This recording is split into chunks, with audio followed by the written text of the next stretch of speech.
The sun was a low, dying coin over the Arizona desert, red as rust and cruel as truth. Heat shimmered off the stones, turning the air into glass.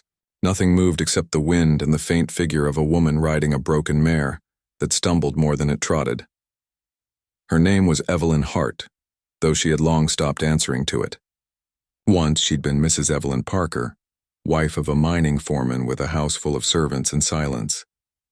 She'd traded silk for scars, gentility for grit, and the ring on her finger now lay buried somewhere between Tucson and the river she'd crossed 3 days ago. The desert did not care who she was, and she liked that. By noon she had no water, no shade, and no strength left to lie to herself. The world was a furnace. The mare gave a final groan and fell, the dust rising like a sigh. Evelyn fell beside it, every breath a struggle. She tried to stand, but the horizon tilted and the world slipped away in white light.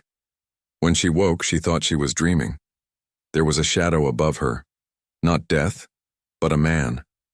His skin was the color of the land itself, his eyes dark and watchful.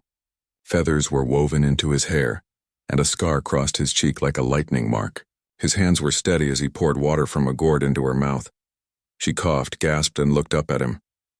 "Where am I?" she rasped. He said nothing, only gestured toward the cliffs rising behind him. She followed his gaze. Smoke curled upward from a small fire. The smell of roasted corn drifted in the wind. "You saved me?" she whispered. Still he said nothing, though his eyes flicked toward her bleeding hand. With care that surprised her, he began to clean the wound using a strip torn from his own garment. His touch was gentle, but there was no softness in him. He moved with the quiet precision of someone who had seen too much to waste motion or words. When she tried to ask his name, he merely said, "Tosa." The word carried the sound of the wind, short, sharp, and full of meaning she could not know.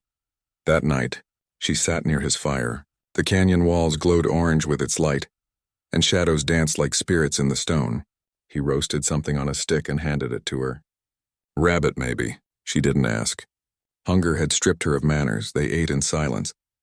The only sound was the crackling of wood and the distant song of coyotes. She studied him, the way he moved, the calmness that wrapped him like armor. He spoke only once that night. "You run from something," he said. His voice deep but quiet, the English broken yet clear. She froze. "How do you know?" He didn't look at her.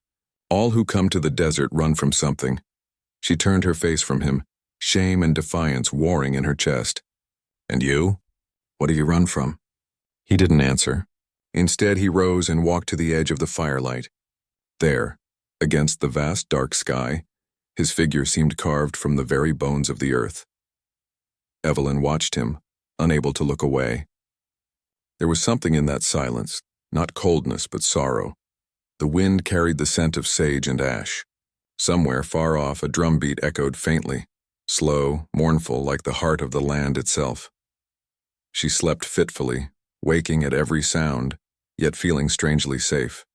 The desert's vastness no longer felt empty. It had him in it, and that made it feel alive. The next morning, she found him grinding herbs by the fire. When she tried to stand, her legs trembled, and he caught her before she fell. His hands were strong, calloused, yet he held her as though afraid she might break. "Sit," he said. "I can help." He shook his head. "You heal." Days passed. She didn't know how many. Tosa spoke little, but his silence had weight. It said more than any words. He showed her where the water pooled in the rocks, where the roots grew sweet and safe to eat. One evening she followed him up the ridge. From there the world stretched endless, a sea of red stone and shadow. "It's beautiful," she whispered. He nodded. "To you, to my people, it is a graveyard." She turned to him, startled by the bitterness in his tone. "They took our land," he said, eyes on the horizon. "Took our dead. Called it peace." There was no hatred in his voice, only exhaustion. Evelyn wanted to say she was sorry, but she knew it would mean nothing. Words had never saved anyone. She knew that too well. Instead, she simply stood beside him. After a while, he glanced at her, and the hardness in his gaze softened. "You are brave," he said quietly. She let out a breath she hadn't realized she was holding. "No, just tired of being afraid." He studied her for a long moment, then nodded once and as though he understood. That night, something changed between them. He offered her half of his blanket as the desert chill crept in. She hesitated, then accepted. When she lay down beside him, their shoulders brushed. He did not move away. Under the vast, star-flooded sky, Evelyn felt her heartbeat slow for the first time in years. The days became routine. She learned to grind maize, to snare rabbits, to speak a few Apache words he taught her. Each word felt like a secret between them. Sometimes she would catch him watching her, not with desire, but with quiet curiosity, as if trying to decide whether she was real. When she laughed once, startled by a hare darting from a bush, he looked at her with faint surprise. And then, unexpectedly, he smiled. It was a small thing, but to her, it was like the first sunrise after a long storm. After a week, she told him she must go. She didn't belong there. Whatever peace she had found was borrowed. Her past, her husband, her sins, would find her sooner or later. "You have a long way east," he said, packing dried meat for her. She nodded. "I'll manage." He didn't argue. He simply stood watching her as she saddled a borrowed horse. His face gave nothing away, but his eyes, they held something she couldn't name. As she turned to leave, the wind picked up, tugging her shawl loose. She caught it, glanced back once more, and saw him still standing there, unmoving, a lone figure against the endless sky. For reasons she couldn't explain, the sight burned itself into her soul. She rode east. But before the day was done, she already knew. She had left something of herself behind. And deep in the canyon, by the dying fire, Tosa watched the horizon long after she vanished from sight. He said nothing. He simply turned his face to the wind and whispered a word in his own tongue, a word that meant return. It was the kind of storm that could strip the desert to its bones. Wind clawed at the cliffs and the rain came down like stones flung by angry gods. In that blind, howling darkness, Evelyn Hart found herself lost once more, half mad with fear, soaked to the skin, clutching the reins of a horse too weary to care. She hadn't meant to return to the canyons. She had promised herself never to look back. Yet the world has a cruel sense of humor. The road east had robbed her of everything again. A gang of drifters, men with whiskey breath and yellow eyes, had taken her wagon, her money, her dignity. She had escaped with little more than her life and a bleeding hand. By the time she saw the cliffs, her heart knew before her mind did. The place called her. The storm seemed to guide her through the dark like a hand she had once held in dreams. When lightning split the sky, she saw it, the faint orange pulse of a fire. She rode toward it, teeth chattering, eyes burning. The rain had washed away every trail, but her heart followed one path only. He was there. Tosa stood beside the fire, a lone figure against the storm, his face lit in flashes of silver light. The years, or maybe only weeks, but had changed him. His hair was longer, streaked with ash and rain, his eyes heavier. Yet when he turned and saw her, it was not surprise that crossed his face. It was something deeper. The quiet recognition of a ghost returned to flesh. For a long time, neither spoke. "I didn't mean to come back," Evelyn said finally, her voice raw. "I know," he answered. The fire hissed as rain fell into it. She swayed where she stood, and he moved closer, steadying her by the shoulders. His touch was firm, familiar. "You should not have come," he said, his tone low, not cruel. "I had nowhere else." The words slipped out, fragile and small, yet truer than anything she had ever said. Tosa looked at her a long moment, then nodded once. He guided her toward the fire, his hand resting lightly on her arm. The warmth made her shiver harder. Sometimes comfort hurts worse than the cold. He handed her a blanket. She wrapped it around herself and stared at the flames. They sat like that for a while, the storm roaring outside their little circle of light. Finally, she asked, "Where are the others?" "Gone," he said simply. "They moved north before the rains." "I stayed. Why?" He poked the fire with a stick. Sparks leapt into the air, vanishing into the wet dark. "This land remembers things. I listened to them." She watched him, feeling that ache return, the one that had followed her since she left him, the ache of unfinished words. "I didn't thank you," she murmured, "for saving me." He glanced at her, eyes reflecting firelight. "You're alive. That is thanks enough." The rain eased into a whisper. Evelyn spread her hands toward the fire, watching steam rise from her clothes. She felt him near her, a quiet, steady presence. "You've been alone all this time?" she asked. "Yes. And you're not lonely." He looked at her then, long and searching. "The wind talks. The land breathes. Loneliness is a white man's sickness," she smiled faintly. "Maybe so. But it's one I've had for years." For the first time since she'd met him, his mouth curved slightly, a smile not of amusement but understanding. That small, human moment broke something in her. She laughed softly, then covered her mouth, ashamed. "What is funny?" he asked. "I don't know," she said. "Maybe just being alive," he nodded once. "That is enough reason." Later, when the storm passed, they walked outside together. The desert smelled of wet earth and sage. A thin silver moon cut through the clouds, and the canyon walls gleamed like polished bone. She felt lighter, maybe because she no longer had anywhere to run. They came to a shallow rise overlooking the valley. Below them, the river shimmered faintly in the moonlight, coiling like a silver snake. "This place," she whispered. "It feels holy." "It is," he said. "Blood has touched this soil, life too. The earth remembers both." She glanced at him. His face was unreadable, yet she sensed his mind was far away, among ghosts she could not see. "Tosa," she said quietly, "why did you save me that day?" He didn't answer at first. The wind moved his hair across his cheek. "Because you were not meant to die there," he said finally.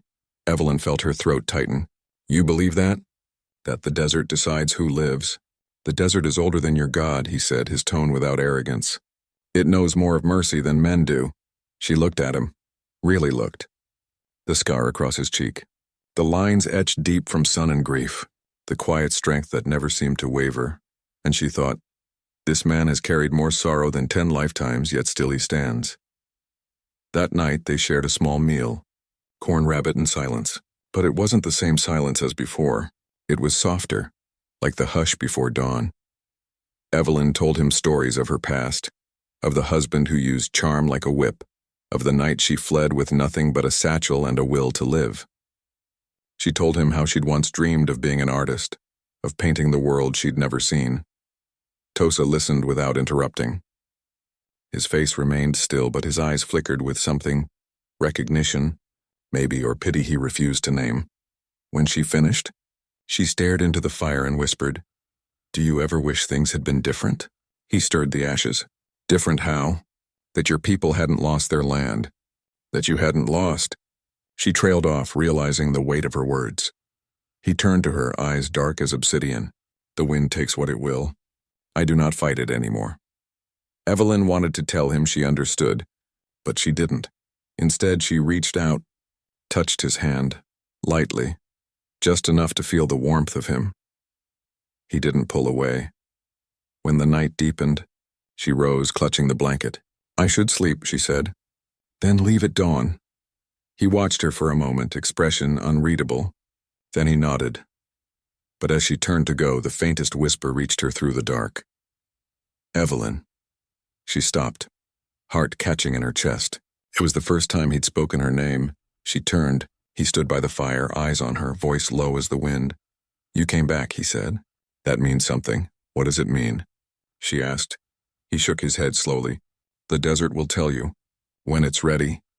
She wanted to ask what he meant, but his gaze, steady and solemn, silenced her. She walked to her bedroll and lay down, listening to the fire crackle, the rain whisper, his breathing nearby.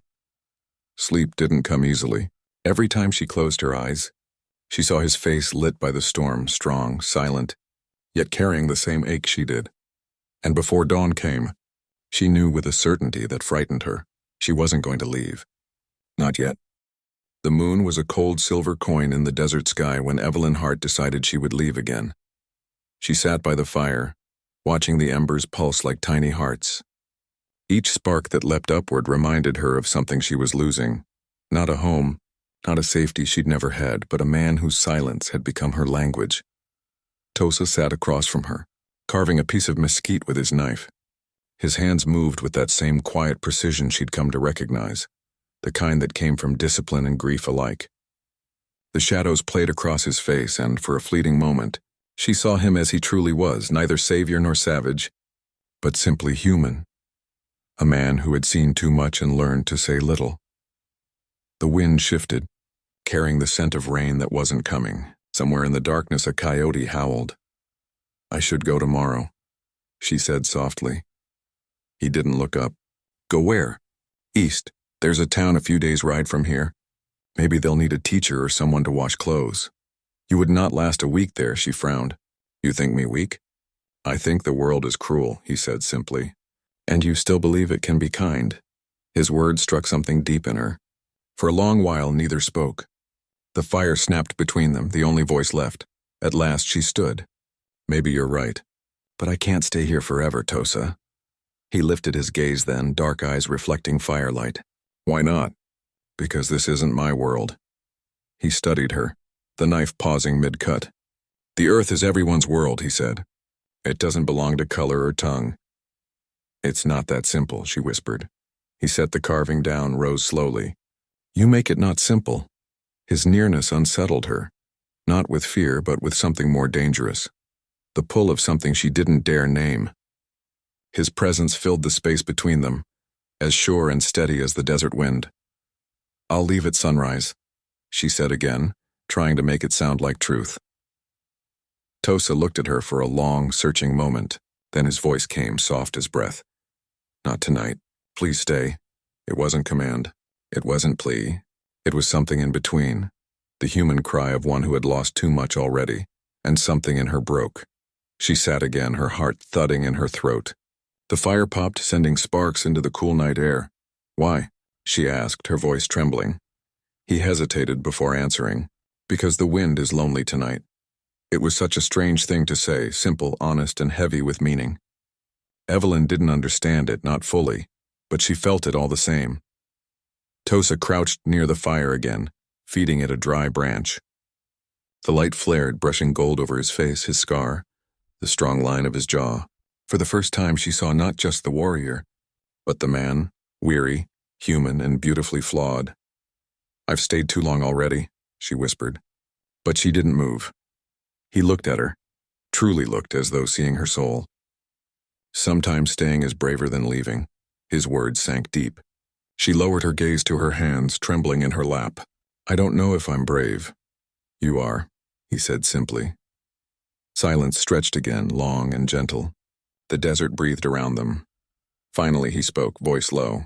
"When I was young, my father taught me that a man's heart is like the fire. If you feed it anger, it burns you. If you feed it truth, it keeps you warm. But if you starve it—" He trailed off, shaking his head. "Then it dies in the dark." Evelyn swallowed hard. "And which have you fed yours?" He smiled faintly, in a rare fleeting thing. "Too much anger, too little truth." The sadness in his tone made her chest ache. Without thinking, she reached out, her hand brushing his wrist. The contact was light, almost accidental, but the spark it sent through her was undeniable. Tosa's breath caught, just slightly. "You should rest," he murmured. "Will you tell me something first?" He looked puzzled. "What?" "Your story." For a long moment he said nothing. Then finally he nodded. He set down his knife and stared into the fire. "My people once camped by the river," he began. "We had horses, songs, children. Then came soldiers. They said we must move and go where the land was smaller, the sky lower. My father fought, he died. My mother walked into the river one night. I buried them both beneath the cottonwoods." His voice didn't shake. "It was too worn for that. I fought after that. Killed men. Took scalps. Thought it would fill the hole. It didn't." Evelyn sat still, her heart a stone. "When I saw you," he said quietly, "I thought maybe the land was giving me a reason to remember something good." She blinked back tears. "I don't deserve that." "Deserve?" He shook his head. "The land doesn't care who deserves, only who survives." For a long time they said nothing. The wind died and the world seemed to hold its breath. Then, as if moved by something beyond will, she reached across the fire and took his hand. He didn't flinch. Their fingers intertwined, awkward, uncertain, yet perfect in their simplicity. The silence between them changed. It wasn't emptiness anymore. It was understanding. They talked until dawn, and of small things and great, of pain and peace. He told her how to read the sky for weather, how to hear the difference between a coyote's cry and a wolf's. She told him how city lights drowned the stars, how her mother used to braid her hair and sing Irish lullabies. The hours slipped away like sand through fingers. The fire burned low, then steady again. When the first light crept over the cliffs, painting everything in gold, she realized she hadn't thought about leaving for hours. Tosa rose, stretching. His shadow fell across her like a blessing. "You will ride tomorrow," he said softly. "Tomorrow," she agreed. But even as she said it, she knew she wouldn't. That night marked something wordless between them. Not passion, not possession, but something far more dangerous, belonging. When she lay down to rest, she could hear him humming softly by the fire, an old Apache song that seemed to carry the whole desert inside it. And though she knew the world beyond those cliffs still waited to devour her, for the first time in her life, Evelyn Hart felt safe. The desert had grown quiet. Too quiet. It was early morning when Evelyn Hart woke to find Tosa already gone from their shelter. The fire's ashes were cold. A hawk circled high above the cliffs, its cry sharp and distant. She wrapped her shawl tighter and stepped outside. The sand cool beneath her bare feet. The light was pink and thin, bleeding across the sky. For weeks, she and Tosa had lived between silence and words. She had stopped counting the days. The world beyond the red stone walls had become a memory. They shared what the land gave.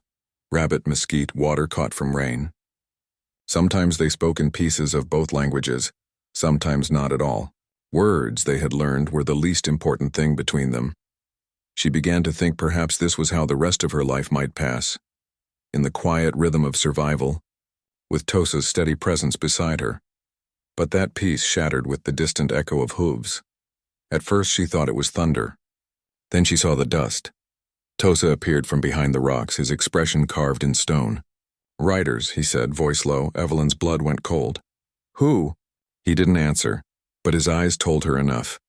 He handed her the small bundle of things she owned. A blanket, a flask, a pouch of food.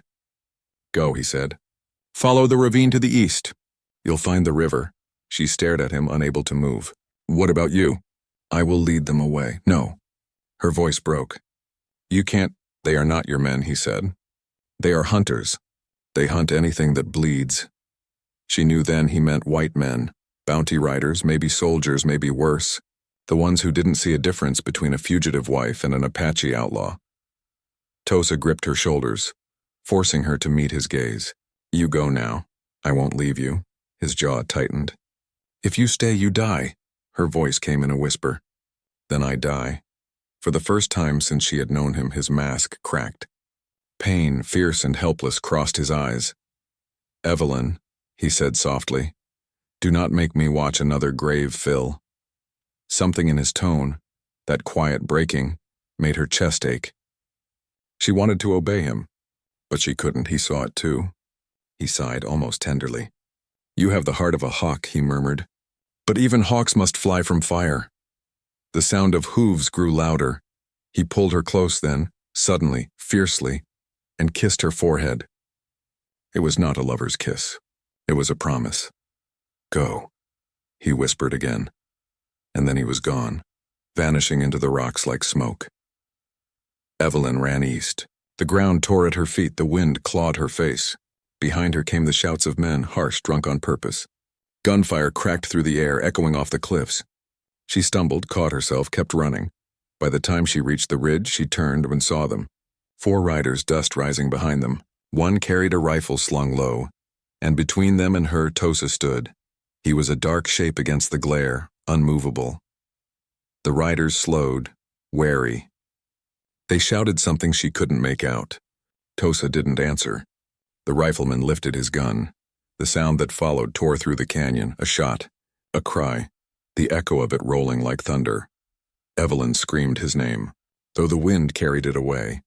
Then came more shots. Sharp, violent, final. When the smoke cleared, she saw one of the men fall from his horse. Another turned, clutching his arm. Tosa moved like the wind, no hesitation, no fear. The fight was quick, brutal, and beautiful in its tragedy. When the last man fled, Tosa dropped to one knee. His hand went to his side. Even from the ridge, she could see the red blooming through his shirt. She ran back down, slipping on rock and sand, her lungs burning. When she reached him, he was on his knees, blood dark against his skin. "No," she whispered, falling beside him. "No, no." He tried to smile, though his breath came shallow. You should have gone. Don't you dare, she said, pressing her hands against the wound. Don't you dare leave me. His eyes softened. You are safe now. I don't want safe, she cried. I want you. He closed his eyes as though the words hurt more than the bullet. I'll bring water, she said, rising. But he caught her wrist weakly. Stay, he whispered. Please. Stay. The same words, the same tone, but now they broke her heart. She did as he asked. She tore her shawl, pressed it to his side, murmured every prayer she could remember. The sun fell. The sky turned gold, then purple, then black. He drifted in and out of sleep, feverish. She never moved. When the coyotes began to howl, she whispered his name over and over as if the sound alone could keep him tethered to the earth. Hours passed. His breathing steadied, barely. The bleeding slowed. She fetched water from a hollow in the rocks, cooled his skin, forced him to drink. By dawn, his eyes fluttered open. You still here? He murmured. I told you, she said, tears streaking her face. I'm not leaving. He looked at her a long time, then gave a weak smile. Then I live. And she wept, not for him, but for everything that had brought them there. They found an abandoned camp nearby, half hidden in the rocks. She dragged him there, cleaned the wound as best she could, fed him what little she had left. Days blurred together. Tosa fought the fever like he'd fought those men. Silent, stubborn, unyielding. She sang to him sometimes. Old songs from her childhood, her voice raw and cracked. He never said much. But once, near sunset, he opened his eyes and whispered, You are not meant for sorrow, white dove. I think sorrow found me anyway, she said. He reached for her hand. Then teach it mercy. She didn't understand what he meant, not then. But the way he said it made her believe there was something left in the world worth holding on to. By the end of the week, he could stand again. The wound would scar, but he would live. Evelyn watched him walk beneath the red cliffs, tall and quiet as before, and realized she would never be the same. She had seen men kill, men beg, men lie. But she had never seen a man fight not for pride or vengeance, only for her. She thought of the life she'd fled, the fine house, the cruel husband, the mirror that had shown her only emptiness, and knew there was no going back. Whatever tomorrow brought, her place was here, with him. The desert had claimed her, not as a grave, but as a home. The morning after the bloodshed came soft and golden, as if the desert itself sought to make amends. The storm of violence had passed, leaving the world in a strange, sacred quiet. The wind was gentle again, brushing through the canyon grass, whispering secrets neither could translate. Evelyn sat beside the fire, her knees drawn close, watching the flames dance. She was exhausted, her hair tangled, her hands blistered from tending to him. Yet in her heart burned something fierce and alive, the stubborn fire of love that had refused to die even when all else had turned to dust. Tosa lay a few feet away, awake now, his dark eyes reflecting the same flame she watched. The wound along his side was bound tight with her torn shawl, and though pain flickered in his face, there was also peace. You should sleep, he murmured. She shook her head. I did, while you breathed. He gave the faintest smile, the kind that warmed her chest every time. Then we both live, white dove. She smiled back, though tears welled at the edges of her eyes. Don't call me that. Why? Because if I'm your dove, I'll have to fly away someday. He said nothing for a while. The silence between them was vast, like the desert itself, but it wasn't empty. It held meaning, memory, and all the unspoken words they had learned to understand. Finally, he said quietly, Then I will keep the sky open for you. She looked at him, startled by the poetry of it, the tenderness buried beneath his warrior's calm. He was unlike any man she had ever known. He carried scars not just on his body but in his soul, and yet he had given her safety without chains, love without demand.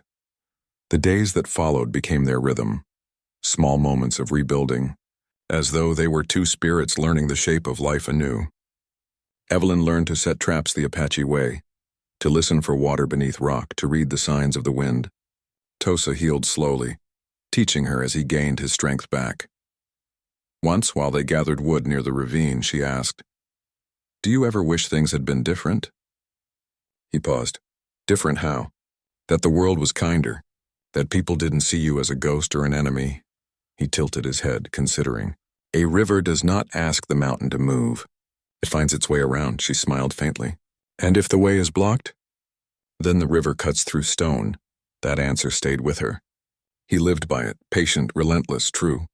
And somewhere in those quiet days of firelight and canyon wind, Evelyn realized that love, too, was like that river. It did not ask for permission. It simply carved its place where it was meant to be. But peace in the West was a fragile thing. One afternoon, she saw dust rising again beyond the far hills. Her heart froze, but this time it was not soldiers or hunters, only a small group of Navajo traders passing through. Still, they brought news from the border towns.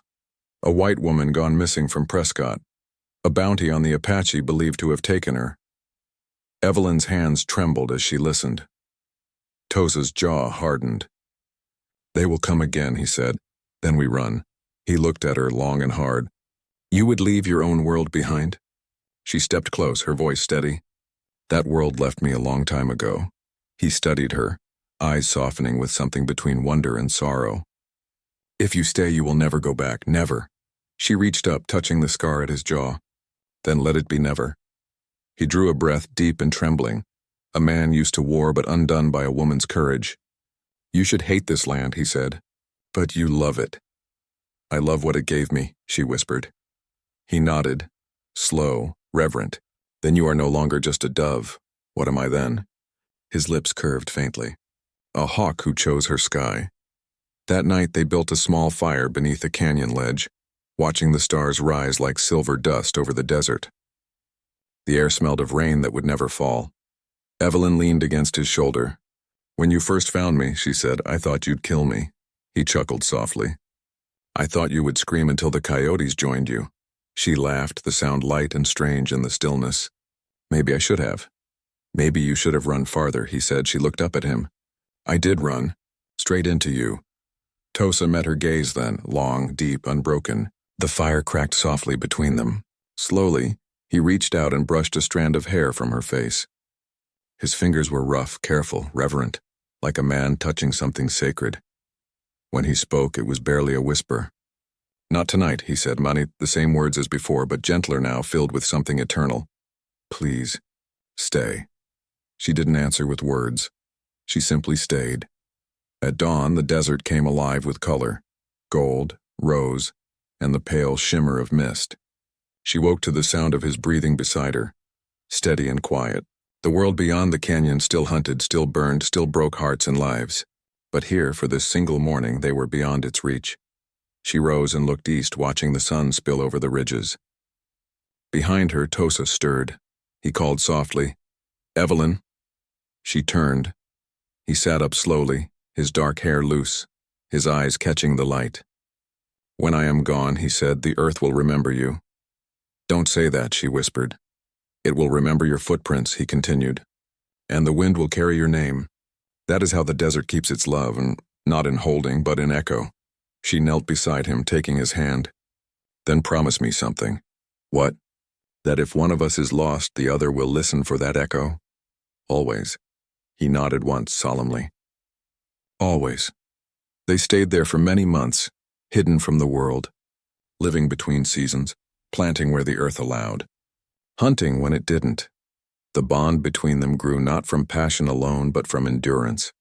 They had faced death, silence, and solitude together. Love, in its truest form, had been stripped of everything except truth.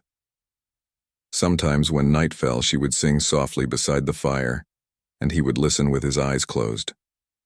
Sometimes he told her stories of his people, of the first hawk who loved the moon so deeply he refused to hunt by day. And always, when she rose to leave for water or wood, his whisper would follow her, gentle, constant, not tonight. It became their prayer, their vow, their way of saying the world can wait. Love is here now. Years later, when riders passed through the same canyon, they found the remains of a small shelter beneath the cliffs. Wind had worn the stone smooth. The fire pit still bore the marks of warmth long gone cold, but some swore, on quiet nights when the wind turned just right, they could hear a whisper carried across the sand, low, tender, and unending. Not tonight. Please stay. And sometimes the hawk circling high above the red desert would call down through the silence as if answering.